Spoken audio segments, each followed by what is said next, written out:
አሜሪካ አዲሱን አያቶላ ለጠቆመኝ $10 ሚሊዮን እሰጣለሁ ስትል ተናገረች። ይህ በእንዲህ እንዳለ በኢራቅ ባግዳድ የአሜሪካ ኤምባሲ በሚሳኤል ወይንም በድሮን እንደተመታ ተነግሯል። አሜሪካ በኢራን ላይ ከባዱን ዘመቻ ልጀምር እንደሆነ ተናገረች። Iran has no air defenses. Iran has no air force. Iran has no navy. Their missiles, their missile launchers and drones being destroyed or shot out. ኢራን ምንም አይነት የአየር ኃይል የባህር ኃይልም ሆነ የመከላከያ የላትም። ኢራን የሚሳኤል ብቃቷን 95% አንኮታክተዋል። ከዚህ በኋላ ኢራን ተስፋ የቆረጡ ነገሮች ወይንም ተስፋ የቆረጠ አገር የሚያደርገውን ነገር ታደርግ ይሆናል እንጂ ሁሉን ነገር ጨርሰናል።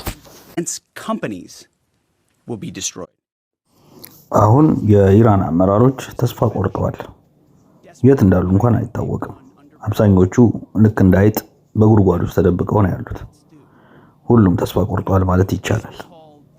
አሸንፈናቸዋል። አሁን በቅርቡ አዲሱ አያቶላ የድምጽ መልእክት እንደሰጠ ሰምተናል። ይህ ሰው በመጀመሪያው የአየር ጥቃት እንደተጎዳና ከፍተኛ ጉዳት እንደደረሰበት እናውቃለን። ምናልባትም ፊቱን እንኳን ማወቅ በማይቻል መንገድ ጉዳት ደርሶበታል ብለን እናስባለን። ስለዚህ አሁን የሚናገረውን ማመን ይከብደናል። On edge as the US-Israel war with Iran expands on day 14. France has committed only to defensive action. Spain and እንግዲህ ይህ በእንዲህ ሁኔታ እንዳለ ነው እንግዲህ አሜሪካ ለዚህ የአዲሱ አያቶላ የጠቆመኝ ያለበትን ቦታ የነገረኝን $10 ሚሊዮን ሰጠዋለሁ ስትል የተናገረችው። በእርግጥ አሜሪካ በመጀመሪያው ቀን ጥቃት አባቱን፣ እናቱን፣ ሚስቱንና አብዛኛውን ቤተሰቡ በጥቃቱ እንደተገደሉ ብትናገርም እሱም በዚህ ጊዜ ከባድ ጥቃት እንደደረሰበትና ምናልባትም እንደተጎዳ ፊቱንም ጭምር ለመለየት በሚያስቸግር ሁኔታ አደጋ እንደደረሰበት ተናግራለች። ያም ሆኖ ይህንን ሰው የጠቆማትን $10 ሚሊዮን እንደምትሰጥ ተናግራለች። ይህ በእንዲህ እንዳለ አሜሪካ በኢራን ላይ እጅግ ከባዱን የተባለውን የጦር መሳሪያ እንደምትጠቀምና ለዚህም አስፈላጊውን ዝግጅት እያደረገች እንደሆነ ተናግራለች። አሜሪካ አሁን ተጠቀመዋል ያለችው ቦምቦች እጅግ በክብደታቸው ከፍተኛ መጠን ያላቸው ሲሆኑ እነዚህን ተሸካሚ አውሮፕላኖችም አዘጋጅታለች። ለዚህም የእንግሊዙን የጦር ቤዝ እንደምትጠቀም ተናግራለች። የኢራን አብዛኞቹ ድሮኖችና ሚሳኤሎች የሚመረቱት ከምድር በታች ወይንም አንደርግራውንድ እንደሆነ ይታወቃል።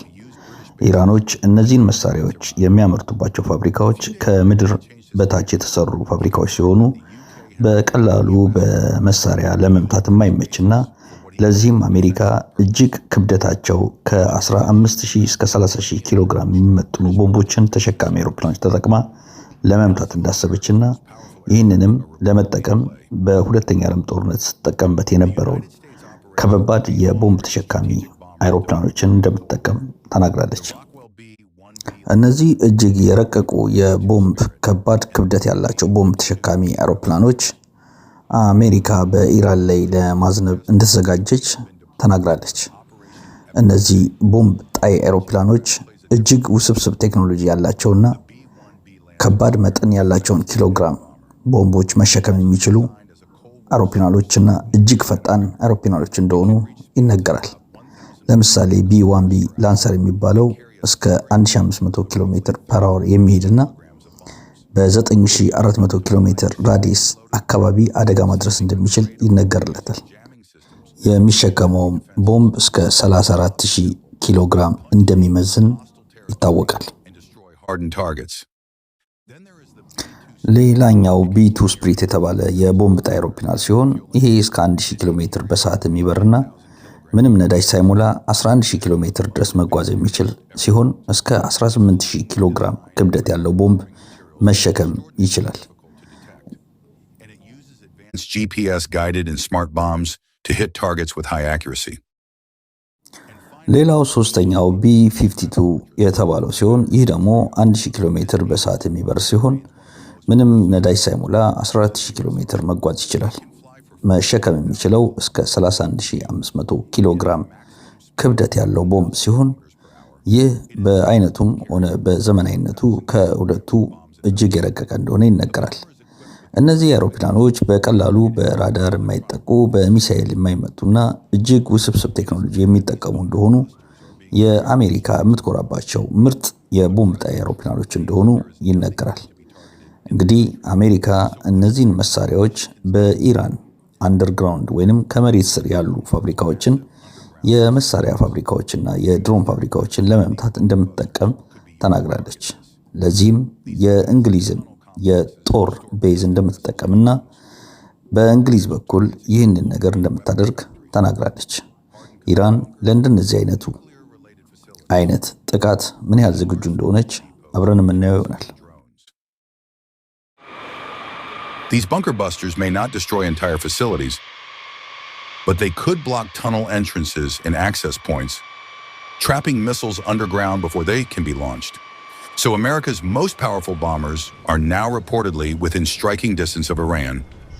They are armed with weapons designed to break open the hardest bunkers on Earth. ይህ እንግዲህ በምስሉ የምትመለከቱት የኢራን መንግስት ከመሬት ስር ያሉትን የመሳሪያ ክምችቶችን ፋብሪካዎችና ሚሳኤሎችን ያሳየበት በቅርቡ የወጡ ምስሎች ናቸው። እነዚህ መሳሪያዎች ከመሬት በጣም በጥልቅ የተሰሩ ወይም የተቀመጡ ሲሆኑ እነዚህን ለማግኘት ግዴታ ከባድ ክብደት መጫን የሚችሉ ቦምብ ጣይ አውሮፕላኖችን አሜሪካ መጠቀም ግድ ይላታል። ስለዚህ አሜሪካኖች አሁን ይህንን ባንከር ወይንም አንደርግራውንድ ምሽግ ለማፍረስ እነዚህን ባንከር ባስተር የተባሉ አውሮፕላን ወይንም ቦምብ ጣይ አውሮፕላኖችን ለመጠቀም ተገዳለች ማለት ነው።